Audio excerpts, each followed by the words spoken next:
Hi, my name is Jennifer Henniger. I'm the Fire and Emergency Management Specialist for the City of Temple. In September, it is National Preparedness Month, so we are going to spend some time talking about preparedness. So what I have here is a kit that's very easy to put together.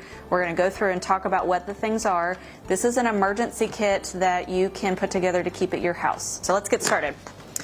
All right, so on the top here we have a document bag. So it is a very thick bag to keep important documents in there. So things like if you have passports, marriage certificates, birth certificates, if you have a will, anything about medical care, this is the type of bag that you want to put it in, something that's going to protect it from any type of moisture to damage the product. So we've got, you need to make notes.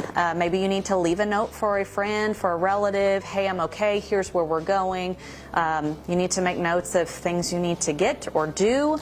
Notebooks, good for lots of things. Also, you need something to write with. So pen, pencils. Make sure, though, we had a little bit of a fail. We have pencils that aren't sharpened. If you put pencils in, make sure they're sharpened.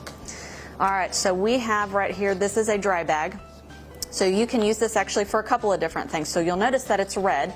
We intentionally got red. So if you need something to kind of flag people down that draws attention to you, red is a good color. It stands out. Dry bag, it's a bag to put things in to help keep them dry, just exactly what it says. As you can see, it's nice and compact, so it folds up real small. We have here our weather radio.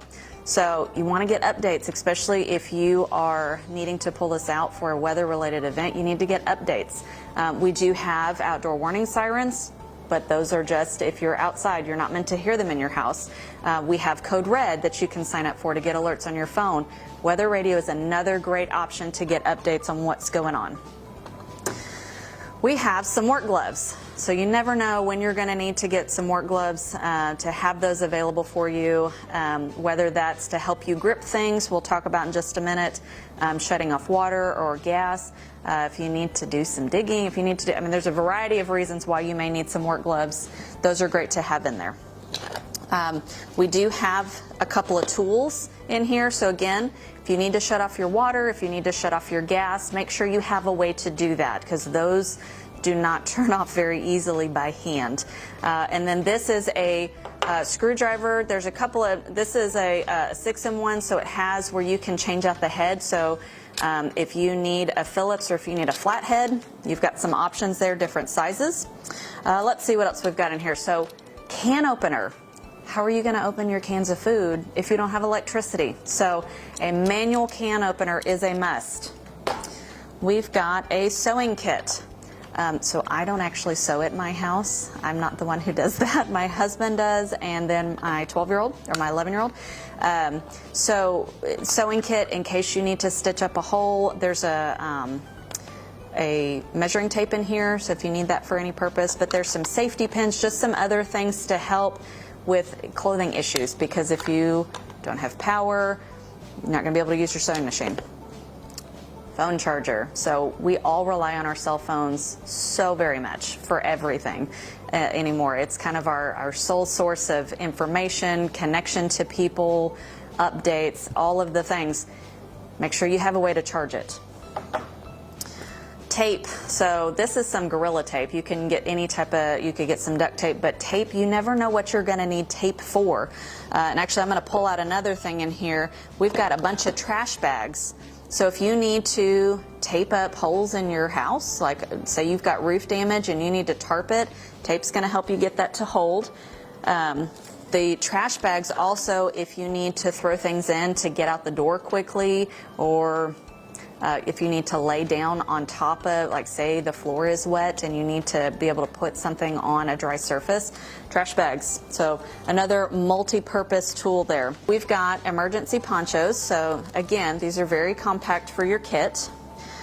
We've got some wet ones, Lysol wipes. Disinfectant wipes is the main thing that we're going for. Does not matter the brand. These are just what we have here in our kit. All right, and then some gloves. So you never know what you're going to need. These are kind of like the gloves that they wear at the doctor's office, the nitrile gloves. So if you need to have your hands really clean for something and you don't have a good way to wash them just yet, hand sanitizer is great, but it doesn't kill the germs like soap and water does. So if you need to make sure your hands are very clean for something, say there's a wound, say one of your kiddos falls down and you're trying to clean it up and your hands are dirty, sometimes gloves, that's an example of why you might want to use some gloves.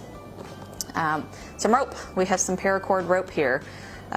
Oh my gosh, there's so many things that you could use this for. This paracord rope is very, very durable. This is 7-strand cord, so it's a good thickness. Variety of things if you need to tie things up, not your kids if they're driving you crazy, but if you need to tie things up, if you need to just do some things around the house, or when you evacuate somewhere, if you need to tie your bags up or whatever, lots of options on what you can use that for. Ibuprofen. So I'm going to actually hold this up with the medicine, the pill container. It's not necessarily that you need to go get a pill container, but this is a reminder, your medicine. We need to make sure when we are evacuating, leaving our house, that we have the meds that we need. So whether you have prescriptions or over-the-counter stuff, make sure you have those and bring those with you. And several days worth. Don't just bring enough for today if you don't know if you're going to be able to get back into your home tomorrow. Another thing, even if you're at home, so think like the winter storm we had.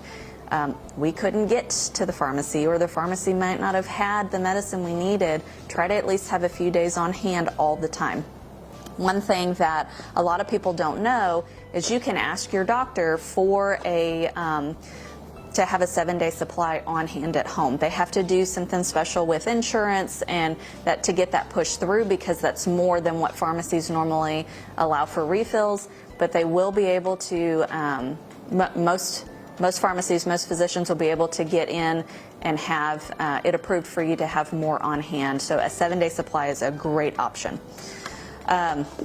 It gets dark, so some candles, a way to light them.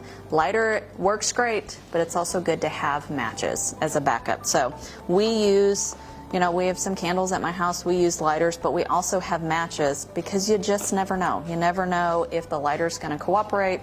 Sometimes those childproof things, like my fingers just don't want to do it. So this, I forgot to do this with the weather radio. This is just the charger for that. So make sure you have the charger. They may come with batteries. Make sure you also have the plug, because if you have a generator that you can hook it up to charge it, that's going to be great.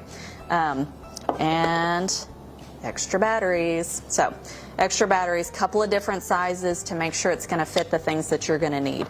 You're not going to need extra batteries for your remote for your TV, but some of the things that are in your kit, or if you have some other things that maybe don't fit in the kit that are emergency related.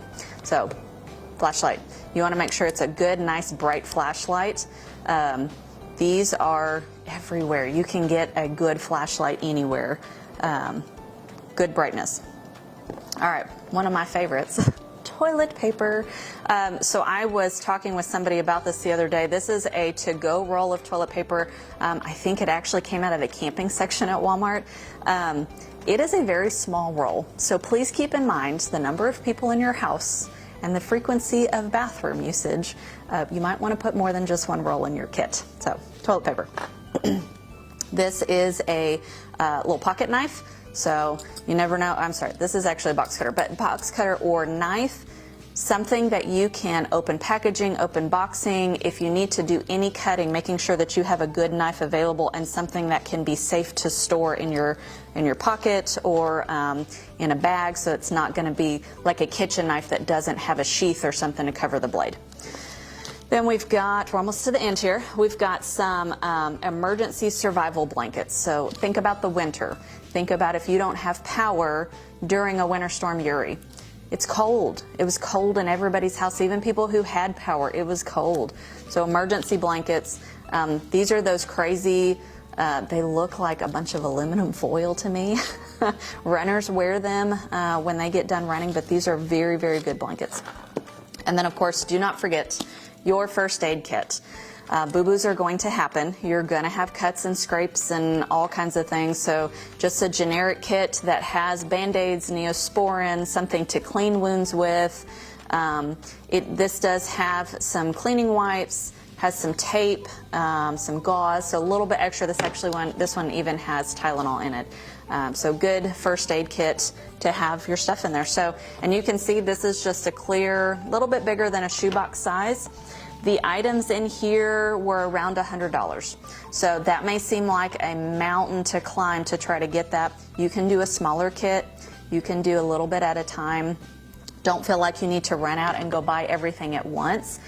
If you can, maybe with each paycheck, pick up an extra item or two to go towards your kit. There are other things that we don't have in this kit that you can think about.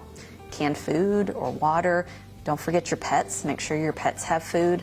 But doing a little bit along the way, that'll help you be prepared whenever the time comes. If you'd like to learn more about making a kit or any other type of preparedness, we'd encourage you to go to staysafetemple.com, where you can learn lots of information about a variety of topics.